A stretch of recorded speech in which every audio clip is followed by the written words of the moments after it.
always say thank you when they all walk in the door to come to work. I'm like, thank you. Well, right? Like, I mean, yeah.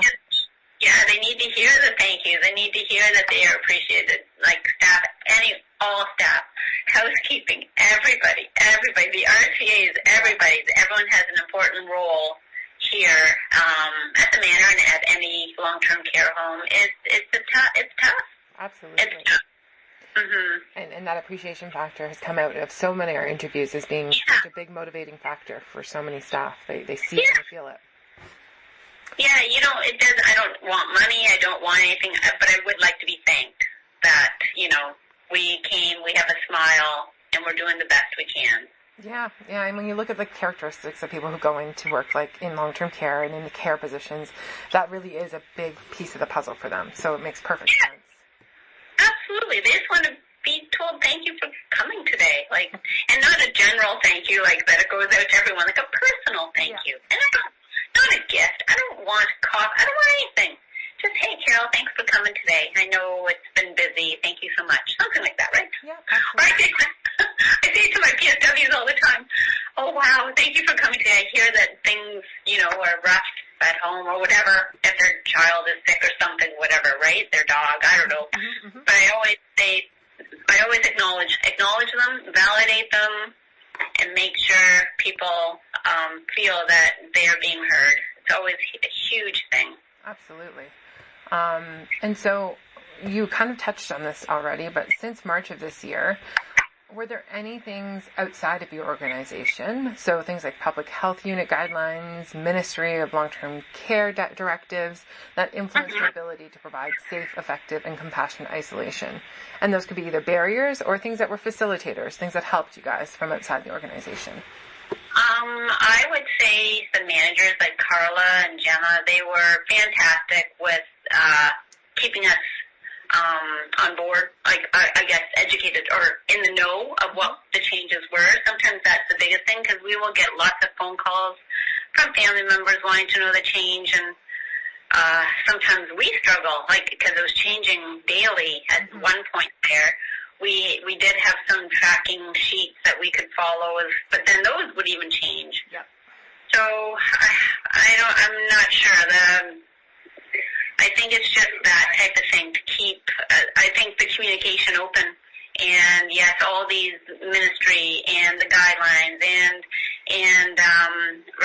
all of this is constantly changing because I think we're all learning the same as everyone else is. And I think the managers did a fantastic job, and I'm sure Carla was here many a night late trying to put all together all these emails that she would send to the staff, and then she would also communicate with the families. Many families expressed to me how much they loved the fact that Carla kept them in the loop for everything. So the communication between staff and caregivers was kind of key, is what I'm hearing there. Yeah, and our administrator did a great job for making sure everyone was in the know, families, everybody. She was very good. Was this all formal communication through email or telephone calls, or was this kind of informal through discussion? Email for a lot. Sometimes, though, Carla would come over and just check on the staff if we were having a tough go. And she was very kind, very, very kind administrator that we have here. She very empathetic, very, very, very nice communication. You could tell that she was over caring, wanting to just check on us because it's hard on the staff also, right? Oh, 100%. And that's one kind of the next two questions really are about the staff and how they've been doing. And so since March of this year, in your opinion, have staff had the resources to provide appropriate care for residents living with dementia who have been in some form of isolation or another, whether it's the day-to-day cohorting needs or actual isolation due to COVID? I would say yes. Our PPE is always filled, which is a great thing. There was a time there where PPE was not filled, and it was a bit of a struggle because we had to go searching for it. We had it, it just wasn't readily readily available. And that's something else that's been newly started. The RCAs are now making sure. So when we need to go into a room that requires us to wear PPE, it's right there, ready to go. We can put it on. There's no hold on, right? Because the people that are living in this room are already holding on for whatever the reasons are. So that has been wonderful. Bringing in different activities, things like that, been fantastic. Making sure, so food for all people is always a very important thing. And so something that was implemented were the covers on all the food to be brought into these rooms for trays and things like that, because the food was getting cold, which I can understand, right? Their food is getting served out and everything, but then it sits on the tray until a staff member can bring it down to the rooms that require the food to be brought in. And every minute it gets a little chillier, so all of that was implemented, covers for all the food and insulated type covers, so that was a great thing because people want hot food. For sure. So...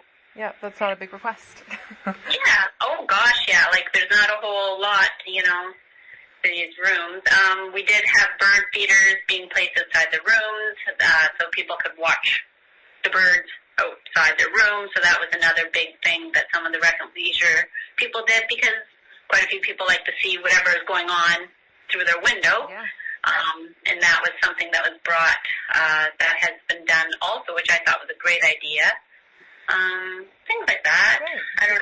So it sounds like they had all of the physical resources they need to be able to do the job they wanted to do. Yes, I would think so. And I'm sure if they needed anything, they would ask or go get. As far as I knew, anyway, nothing was really brought to my attention. Sometimes the bathroom situation could get a little challenging, but we definitely did the best we could. Oh, for sure. And so, have you noticed a change in the overall motivation of staff when providing care for residents living in dementia and isolation? Has there been any change in that since March of this year? Well, since we don't have as many people in isolation, it's been better. Because it does take extra time, especially if you have a person that doesn't want to stay in their room. It can be a little challenging, but that certainly has improved. Very rare now do we even have someone in isolation, and if we do, they're usually only in for 1 or 2 days. So that's really helped. And what about overall motivation of staff for providing care for residents? Has that changed since March 2021? I don't know. I see a lot more teamwork. I see, I just think, I don't know, maybe the personalities of the people, the odd personality you might get that's not as happy.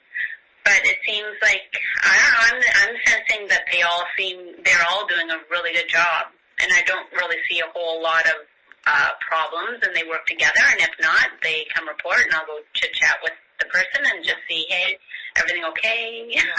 Do you need to go to the other, do you want me to switch you off with someone? Like sometimes people just don't get along. I don't know. Outside of interpersonal issues, are there any other factors that you often see pop up as an issue for staff? So when you do have the odd person who's struggling, what's kind of driving that most often? Could be a conflict of interest with another staff member. Could be a conflict of interest with a resident. It all is unique, and then you just kind of troubleshoot it from there. Sometimes, right? Or typically, I'll just say maybe let's just switch areas or whatever works. So you can kind of sense it pretty quick. What do you mean by conflict of interest?